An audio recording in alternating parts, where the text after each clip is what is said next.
About a month ago, I made a video about the special ban list for Master Duel's Limit 1 Festival, which contained a good number of cards that were unbalanced enough that they could still be considered problem cards in standard play. It would appear as though this was in fact testing the waters. An update to the standard Forbidden and Limited list for Master Duel was recently announced, and some of these problem cards, among others, have been addressed. That said, there's still some ground to be made up here.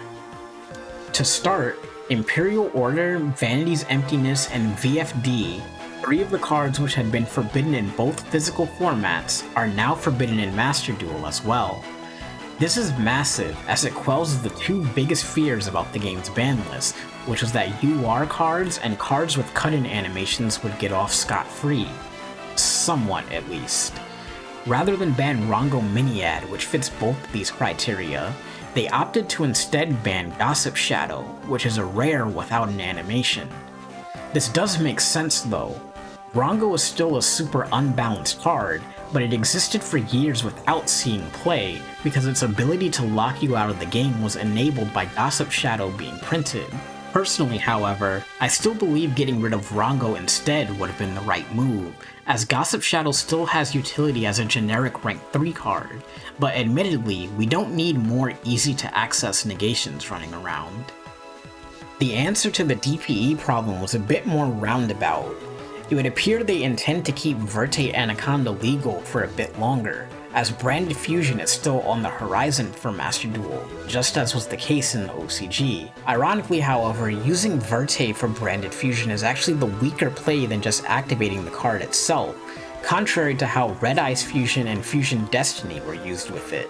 Instead, the Master Duel team opted to ban Destiny Hero Celestial, so decks using the DPE engine don't have access to an essentially free draw 2, while additionally putting Fusion Destiny itself to 1, to make the engine a bit weaker if one still opts to use it. I'm curious to see how well this hit actually pans out, because a resolved Fusion Destiny still provides a follow-up play on the next turn with Malicious and Decider. Skill drain. 2 copies is still too many, but hey, it's a start. Now onto the other hits on this list. Pot of Prosperity, Crossout Designator, and Prank Kids Meow Meow Mew were moved to Limited. The latter two here are honestly not that surprising. Both of them are already limited in the OCG, which Master Duel's ban list is primarily based on, so it's to be expected.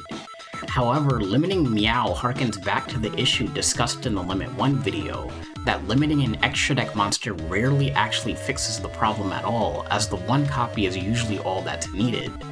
The TCG has proven as much, as they had also had the card limited for a period before banning it completely. Both the OCG and Master Duel seem to be approaching Meow with the logic that newer cards are going to power creep Prank Kids out of the metagame anyway, so may as well give them a better chance of combating what's to come. Yu-Gi-Oh! In general tends to have an issue of letting unbalanced cards run free because it's not as good as another unbalanced card, which is not exactly a great practice. This one should probably hop on the bus. I wouldn't be surprised to see Prosperity limited or even forbidden in the physical formats at some point in the future.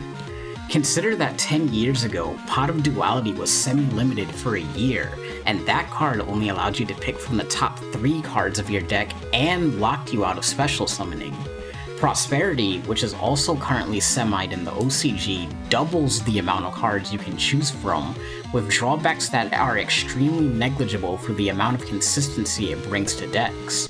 In the short term, this will somewhat weaken Eldritch and Fluandereeze, but it's also a pretty big blow to lower tier decks as well, especially considering those decks need the extra boost to get their starters or extenders now that they've lost 2 copies of Crossout to protect against hand traps. Speaking of consistency, Tenki was hit, I guess. There's really not much to say about the cards whose restrictions were eased on this list.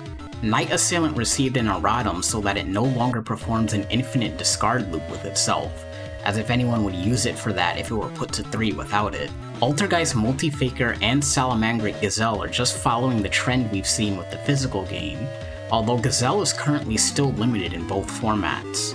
I hesitate to say that these decks would do nothing if they went directly to 3 in Master Duel, as this past weekend we just saw Altergeist with 3 Multifaker get top 4 at the European National Championship. I won't dwell too long on cards that weren't hit that probably should have been. While they have shown they're willing to hit UR cards, they probably don't want to go after too many at once, since each UR put onto the list is essentially another free UR given to players. However, I strongly believe that it was a mistake to leave Hulk free to run around, and hope to see it forbidden in Master Duel sooner rather than later. The card is just as powerful and capable of single-handedly winning games as VFD et al. were.